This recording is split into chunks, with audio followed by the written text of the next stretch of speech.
he begs for forgiveness. So this is not a perpetrator that is a cold-blooded sociopath.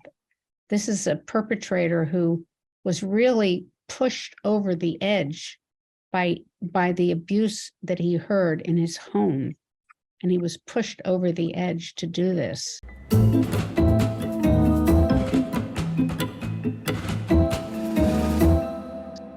Terry and Leanne, thank you so much for joining us here on the Science of Psychotherapy podcast. It's so great to see you both. Thank you so much for having us. And great to be here. Yes, as Richard, we'll all have to figure out how to take turns. But certainly as we go through the conversation, we'll nominate, and you guys could nominate each other as to do it. Otherwise, we could just have that very exciting thing where four people are all talking at once. That's right. And I think that's an Italian lunch. But it is great to have you here, and we've given a few words here. But what we're talking about is, of course, your absolutely fascinating new adventure into writing. We almost can't just say your new book because you've got about 80, and this wonderful interaction because with Leanne and Terry doing this thing, and it's a graphic novel, The Eel and the Blowfish. A graphic novel of dreams, trauma, and healing. And I think the first thing we need to do is really just let you guys introduce us to the what brought this about, how this became a good idea, and then how it became acceptable and publishable. I mean, this is wonderful. So we'll leave it to you. Who do you want to start? Leanne, Terry, you can fight over who starts. Well, Terry and I were supposed to meet a number of years ago when Terry was coming to speak in New York, and that didn't happen. But I was following Terry's work, and I decided that she and I think so alike, and she writes about things that I'm so interested in that I wrote to her and I said, we have to meet because we're like soul sisters. So it turns out synchronistically, Terry was going to be in New York very shortly after that because she wrote a libretto for an opera, which maybe she will tell us about. And so I was able to join her. We met for brunch, and then she and I spent the whole day at Lincoln Center while she was watching the dress rehearsal of her opera. And I proposed to her, I just had this idea about a graphic novel, which I really didn't know what a graphic novel was, but I just sort of thought it would be something really fun and different to do to present concepts about psychology, especially difficult concepts, in a way that's very accessible to people. And also the humor of the comic images reduces the defensiveness. So I proposed this to Terry because I knew what a good artist she was.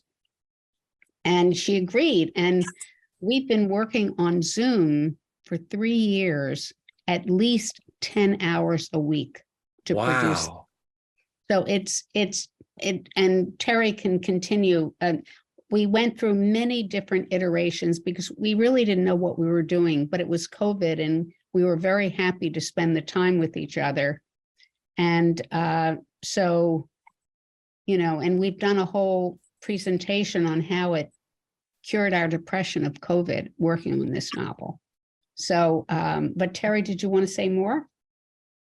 Yeah, I've never worked on images before in the presence of somebody else. And it was so much fun, especially at the very beginning, because Leanne was like, oh my God, it's magic. It looked like things could be erased and moved. And so we hung out together and we kept changing it. We started out with the idea we were going to do a film format within the book, and there was going to be a producer and the characters were going to be watching the film of the story. a little bit like hypnosis, like Ericksonian hypnosis of embedded metaphors and this sort of thing. And then that turned out not to be the greatest idea. And instead we went back to the story being the story, but we retained some of the film elements, like different shots, like overhead looking down, or real close-ups of the mouth or of the feet or of different parts of the body. And especially from a somatic point of view, we really see that we can show what's happening in the body. So the images we find are a really powerful way to communicate ideas, as well as aesthetic distance on a very difficult topic that we. And I think this is the important thing, but it was a difficult topic that you chose, and it's actually almost the sort of topic that is impossible to comfortably just read about. Fundamentally, we get a case study is expressed in here, as well as the self experience, the personal experience, and then also because what we're getting is we get the case study, but we also get the life of the participants outside of the case study. And I'm just fascinated hearing you saying that the inspiration for some of the close-ups, the distances, and the various things actually was this blending of, if we were making a film, like a storyboard for a film almost. That's really interesting. But choosing this particular topic, was that always the topic that you were going to choose, or did you eventually have to whittle that down to a particular framework as well? It was always the topic, but we mean for the book to be used for any type of sexual or physical trauma. We think it's more broadly applicable, but this was always the topic. And ironically, well, I just got an incest patient who suffered from incest and sibling incest. And Terry also has a number of them. So it's not as uncommon, even though it's not spoken about, as one would think. It's unbelievable. I think I have 4 patients that have incest. And what I have, the more I go into epigenetics and learn about epigenetics, I think that incest may be one of the most epigenetically transmitted conditions of any of them, because every single incest case has a multi-generational piece to it. It's really unbelievable. It's really interesting. Sorry, Matt, I'm jumping in again. I know, but because when we're talking about epigenetics, of course, we're not talking about an epigenetic thing for sexually abusing your partners, sort of a directive in that, but in relation to the generational, epigenetically transferred generational trauma. And that this is what we find quite a lot when people say, oh, you do this epigenetic thing and that will it's directly related to behaviors. But there's a commonality of behaviors that emerge out of epigenetic structures, because we're all human beings. And possibly if that epigenetic change was in a different species, there would be a different behavior that emerges. That's just as a conjecture.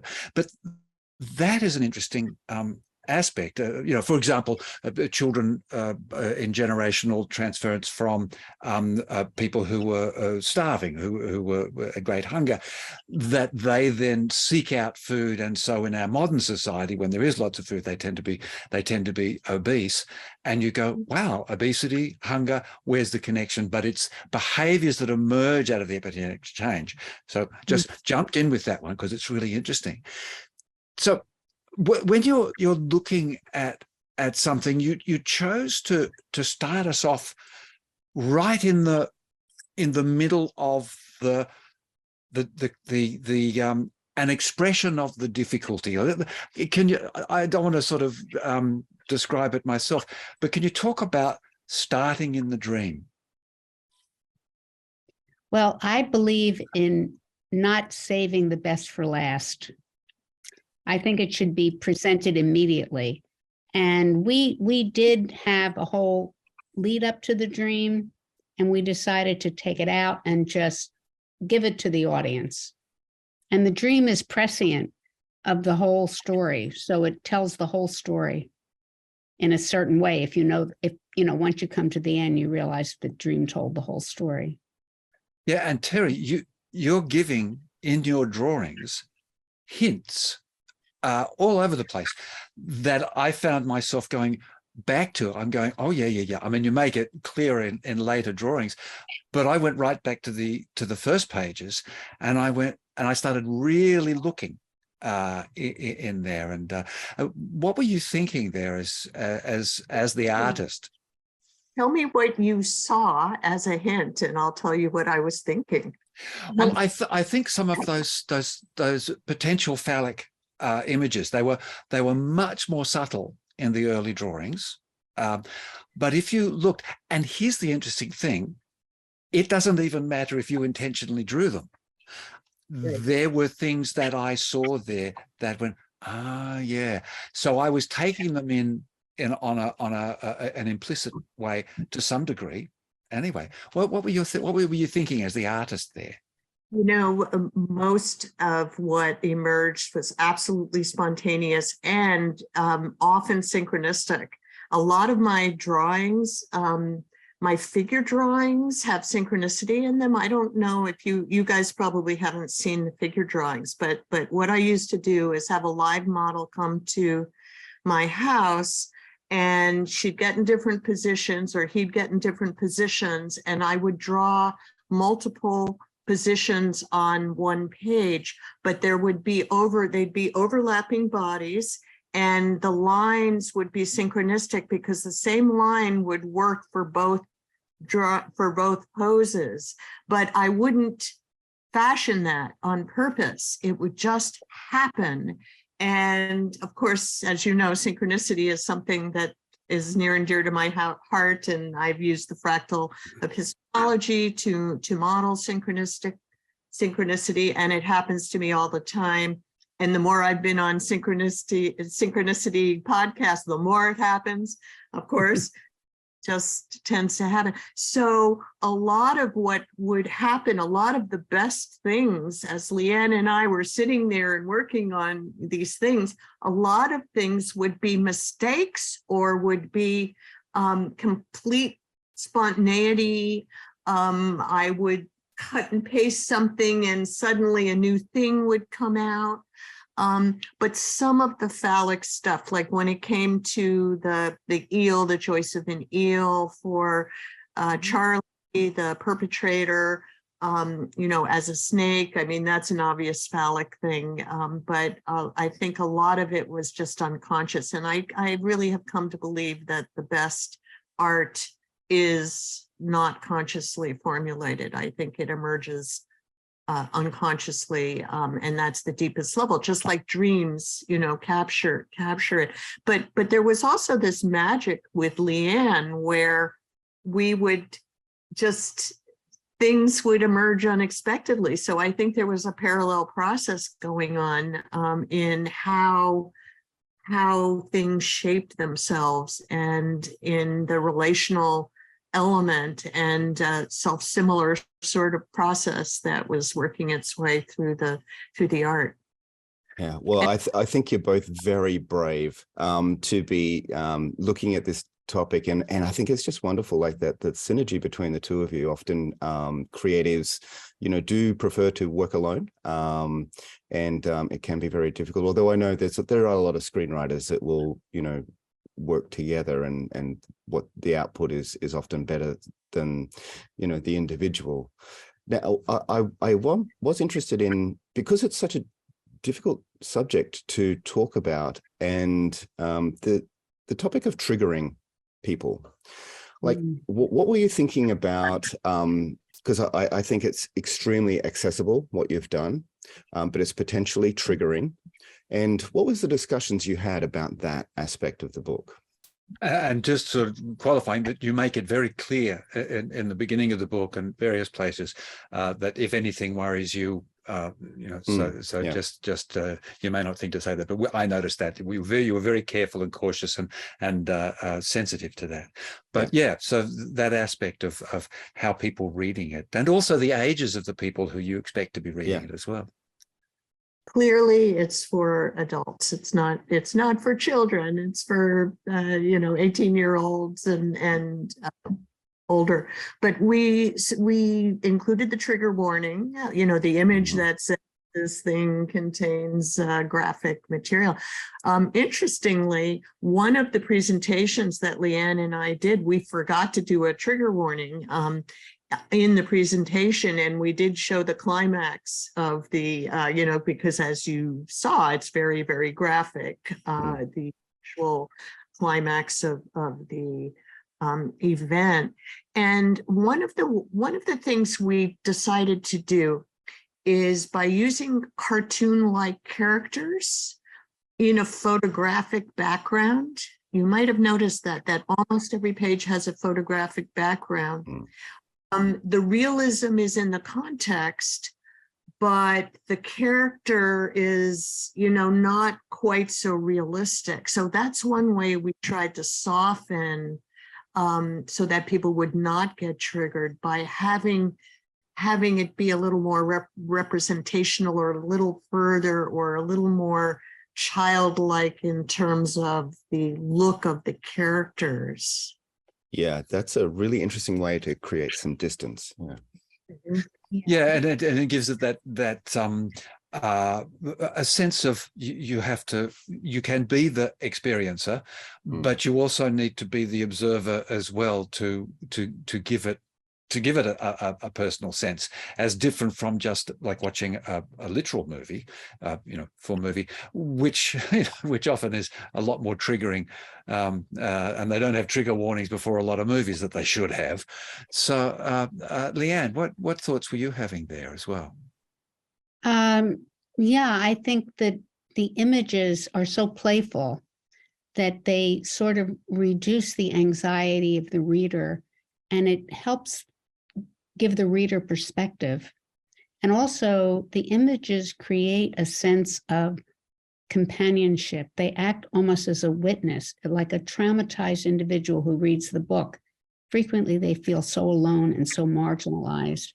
And when they view the book, the characters almost become their friends, and they don't feel so alone, because someone else is going through this also. And so I think there are a lot of things about the book that reduce the amount of triggering. And, there's always that possibility, but hopefully we're hoping that clinicians will use the book too, and they could read it with their patient. And also one of the groups that we led, they said that they were going to use it in a group for men who were trauma victims. They were going to just open it up to a page and just use that as a jumping off point for discussion. And that's another way. So you don't have to use the whole book. You can just take an image and discuss it. So I think, yeah. I was going to say, and it's very relevant to say that this sense of trigger, the sorts of changes and things that go on, is a part of the therapeutic process. Your therapist pays attention to this and makes comment about this, because there was an interesting experience at the beginning of the case study where there was, what Pat Ogden would call an enactment, where the therapist actually perhaps not so much made an error, but actually created a little bit of an issue. And you were very open about that fact that and the therapist were appropriately dealt with it. There was lots of good things. But was that, again, a decision thing? Was that actually because that was the case? Terry, what was going on there? Oh, yes, we definitely wanted to show resistance, because when highly traumatized people come into therapy, they often play hide and seek in different ways, don't want to show it, get triggered. And we really wanted to, we went from starting out thinking we were going to do a fairy tale. It was going to be a fairy tale. And we realized quite quickly that this is too serious a topic to have any sort of, so there are little tiny fairy tale elements in it that you probably noticed, and a little bit of mythic stuff. But then we wanted to very realistically show therapy. And so resistance is a huge part of trauma work most of the time. And for someone who's never revealed in a case of incest or sexual abuse, it's particularly common.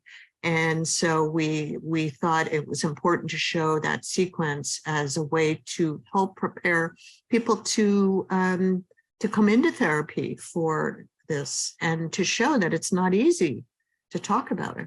Yeah, yeah. But also, I think what you're talking about, maybe, and this wasn't conscious on our part, but the enactment was that the therapist possibly was almost pushing the dream work on the patient. Yes, that's that part where the therapist was, yeah.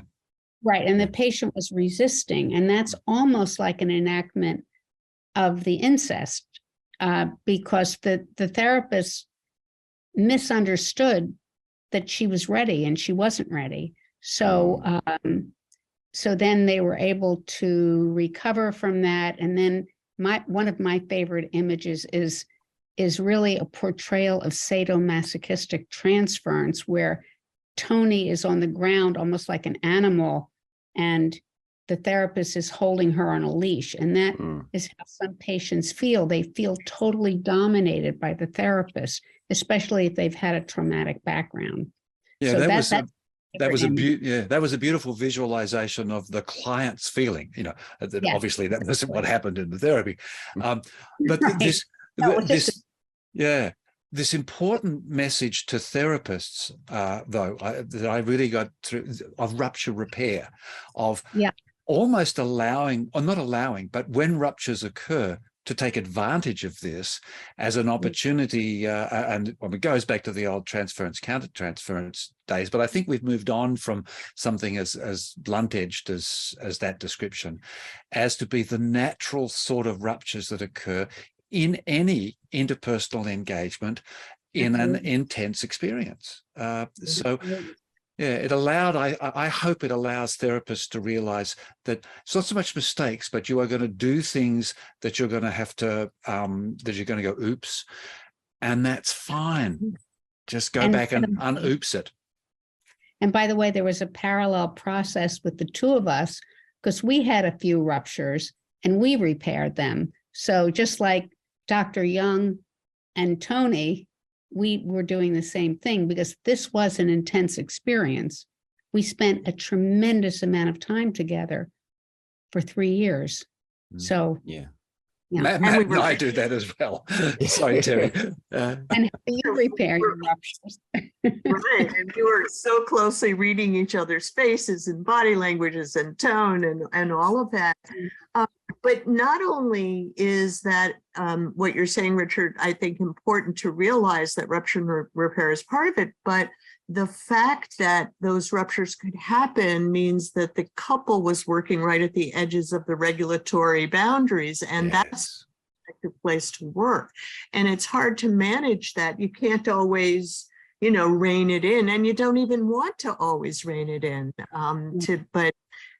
So we really thought this was a realistic way, and nothing is too precious either, right? It's like, and so it's important to be able to back off and I think the interesting thing is that, working at the upper edges of the comfort zone, getting close to the hyperarousal zone, but not yet at it, is really a very good place to be, because then you can be the most creative and the most energized.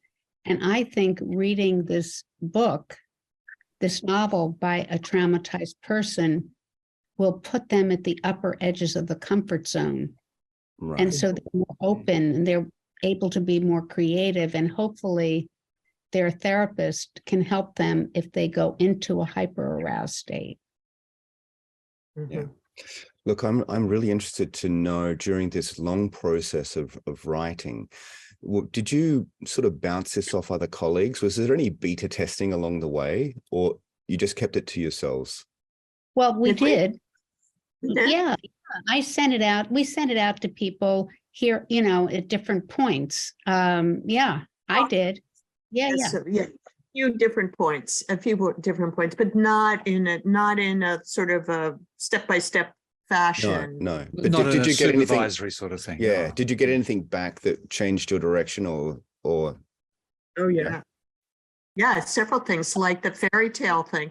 That's right. The fairy tale thing, one of our colleagues said, this is too serious a topic and people are going to get angry at it, to have any sort of happy ending or any sort of like final resolution to it. So that was a big one. Didn't somebody else, what was it? What the film thing, I think, was? I think the film thing was confusing to people. Yeah. Having a film inside a book was confusing to me. What are we watching, a book or a film?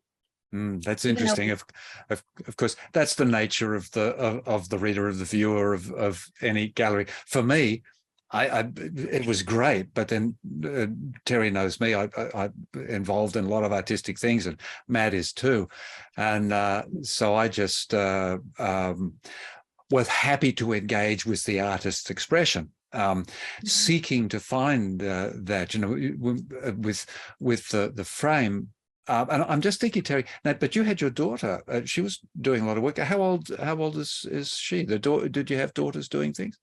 Yeah, Yes. she's 25. Oh, and she actually, she did a huge amount. She changed our thing completely, because we did not realize the importance of context. And she kept emphasizing the reader has to know where these characters are at every minute.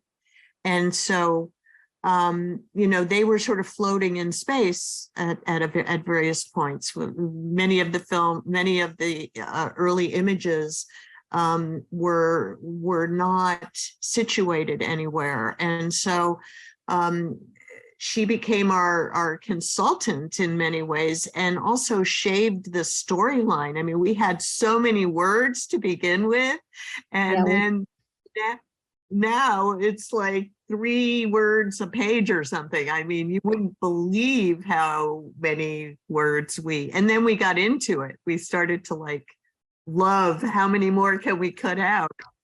Yeah, that I think is a really, really important, and one of my favorite parts of it is that it is in the genre of graphic novel, where there is some dialogue that structures, but fundamentally it's the image that you spend your time in.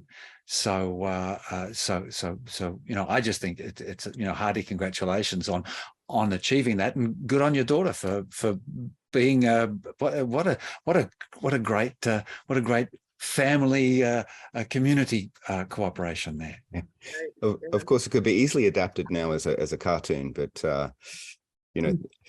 that would be a whole new adventure in doing that, I guess.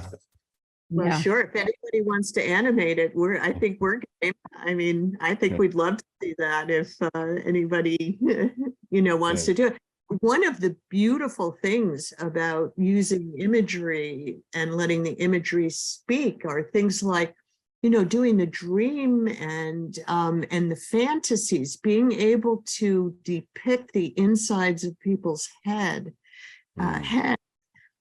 instead of just talk about the insides, the content of mentation. It's the freedom is unbelievable. But you also did some psychoeducation as you're going through, largely graphically expressed. What was the thinking there, Leanne? Well, we wanted to include some factual information, a little bit of neuroscience, like the window of tolerance, the right and left hemisphere of the brain, which I think is a fantastic drawing, because you see inside the head and you can see how the right side is having music and dance and the left side is being very literal and detailed. We definitely wanted it to be educational as well. So we kind of tried to do everything, like portray the psychotherapy accurately, but add a little bit of fairy tale and archetypal experience, and also some neuroscience. Right, right. Tell us a little bit about the Terry. about the feedback. Sorry, Terry. Okay, I was just going to say, one of our early formats that we chucked was having like large texts of educational material in the margins. We thought would have images in the center, but all of that went away. Picture tells 1,000 words. It does. Yeah. Yeah. Tell us a little bit about the feedback that you've had from the book. And the workshops when you're presenting it as well. Yeah, well, we've gotten very, very good feedback, and we've done a lot of presentations on it, and I think the reception has been very, very good. I think it's really hard to get out the word to a large group of people with anything, but all of the feedback has been excellent. I mean, I think there was one person in maybe 1,000 that was very upset by the topic, and she couldn't look at it. Well, maybe they were going to be upset about anything, and not saying that that's a problem. I mean, there are people that cannot manage, and actually, you cover that in the graphic novel, where the central character has trouble getting to a point where she can start. Yes. And there's a therapist that helps, there's a best friend that helps, there's the dreams that are helping. And I think that was, to me, also a very important thing. The therapist took a moment or two to find the right place, to the right tenor. The client found a time to find the right tenor. The girlfriend found a little bit of time to fight the right tenor, because there were a couple of things that the girlfriend said that I thought, oh, clanger, that was a mistake. And of course, it was that's the nature of conversation. There's ruptures and repairs and ins and outs and ups and downs in life all the time. And also, don't forget the perpetrator, Charlie. He also took some time to get on board. That's the thing we're going to come to. Do you want to talk a bit more about, because we did have this beautiful examination of both sides of the story. And there's actually a frame that says, I want to know Charlie's story. So can you tell us a little bit about the nature of the way? Because is there, and I guess this leads to a question in the middle also, is this an actual case or a compilation, or is it a purely invention for the book? It's purely an invention on the one hand, but both of us have had brother-sister incest cases. So it's certainly an informed one. But it is an invention. One of the things that we've discovered is very unique about it is the empathic stance towards the perpetrator. This doesn't exist. The topic is so taboo that there are these automatic assumptions of, monster and horror, horrific. But we really wanted to be balanced in both sides of the thing. And so we thought it was really important to tell the backstory of how Charlie sort of lost it in that moment. And this goody and baddie type of stereotype is insufficient. And there's you cover, there's a time when he's the baddie, there's a time when he's the struggling thing, with a time when he's the wounded, the wounded. So Leanne, in sort of formulating the character for this, I think there are stories where the perpetrator is a monster, and there are terrible, and we don't want to diminish those sorts of the narcissist and the psychopath and so on and so forth. Right. But this is where everyone's damaged. Right. He is not a psychopath. He felt tremendous remorse for what he did, and he was ready to, I don't want to give the whole book away, but he wanted to punish himself for what he did. and he begs for forgiveness. So this is not a perpetrator that is a cold-blooded sociopath. This is a perpetrator who was really pushed over the edge by the abuse that he heard in his home. And he was pushed over the edge to do this.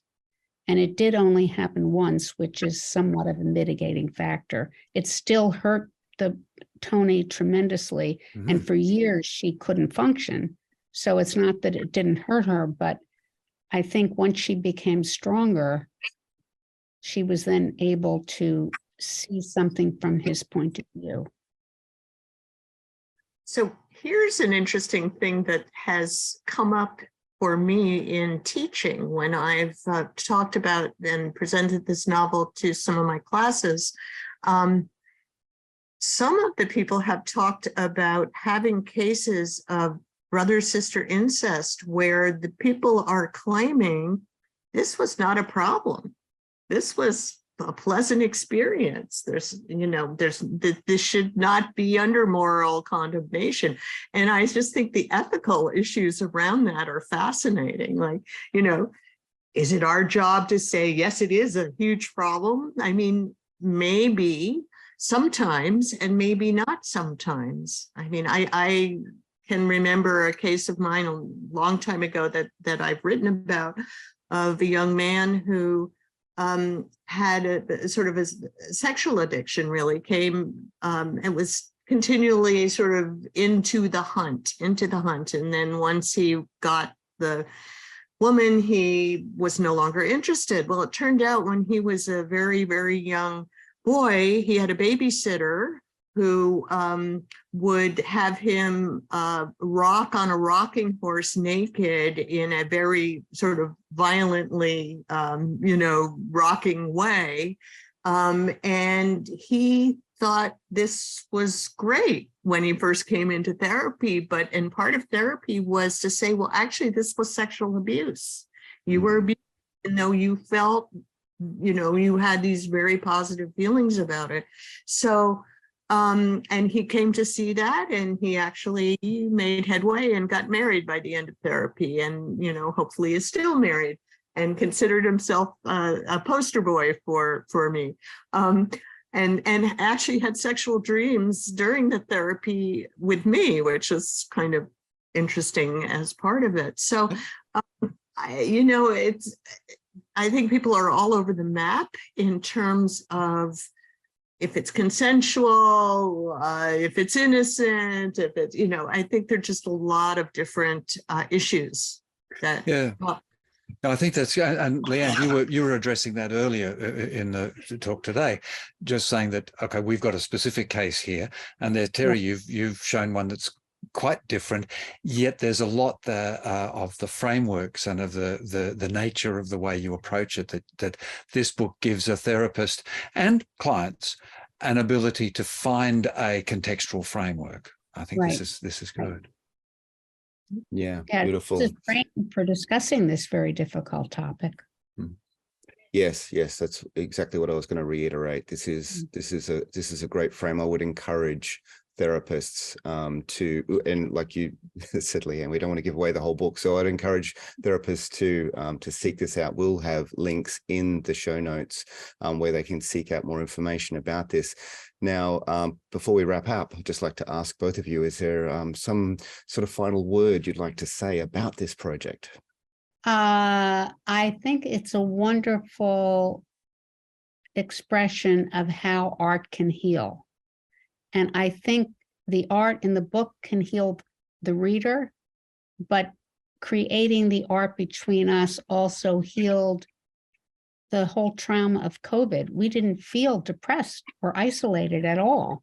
And it was a wonderful way to really, as we said in a recent talk, chase away the COVID blues. So I think my message is that art can heal.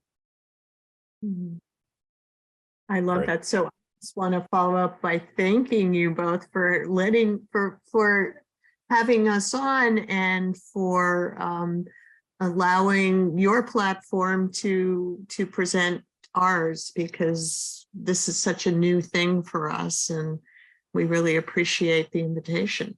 Oh, it's such a pleasure to talk to Thank both you. you about this. It is indeed. And for the listeners who are out there, where Leanne and Terry and I are going to have a little discussion, a little bit more. We're going to talk about some particular tiles, and we're going to put that into the Science of Psychotherapy magazine.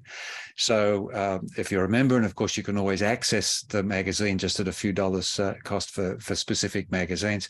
So we'll do that soon, and I know you guys have agreed to that, so I'm not just springing it on you. So for now, though, I think we've given there's so much insight and so much framework there within the context of a podcast. You have workshops and things. We'll have there will be links that we will put in the show notes so that people can come and see where your workshops and perhaps ask you and invite you to do workshops, and that's what we hope comes. One of the things that comes from this podcast. So for now, we will say good day and see you again soon. Okay. Thank you both. so much. Bye-bye.